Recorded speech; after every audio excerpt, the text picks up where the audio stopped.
ఏం కావాలి మీ అందరికీ? ఇది డోర్ మీద లాక్ చేస్తుండే, నేను ఎవరని చెప్పి ఐ ఓపెన్ ద డోర్.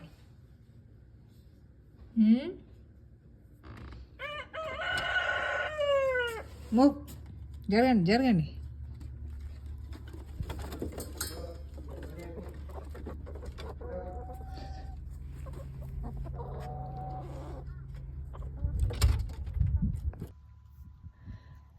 ఈ కోడి డోర్ మీద నాక్ చేస్తుండే, మొత్తం గ్యాంగ్ని తీసుకొని వచ్చింది.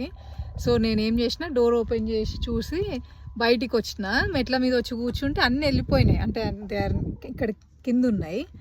కానీ ఇది మట్టుకు అక్కడనే ఉంటుందంట. దానికి food or some kind of treat ఇస్తే కానీ పోనని అక్కడనే కూర్చున్నది. ఈ గ్యాంగ్ మొత్తం మస్తు ఇట్లా అలవాటు అయిపోయినాయి. మా చేతులలో పెరిగినాయి, మా ఇంట్లోనే హ్యాచ్ చేసి ఉండే. హ్యాచ్ చేసినప్పటి నుంచి అవి ఇంకా వీటికి బాగా తెలుసు, like they feel like we are their parents kind. అందుకు రోజు ఆఫ్టర్నూన్ వచ్చి ఇక్కడ కూర్చుంటాయి, డోర్ నాక్ చేస్తాయి. యాక్చువల్లీ అన్న ఇక్కడనే ఉంటాయి ఇచ్చే వరకు పోవు. కానీ ఇవాళ ఇది ఒకటే ఉన్నది, అంటే ఇదే డోర్ మీద నాక్ చేసి ఉండే.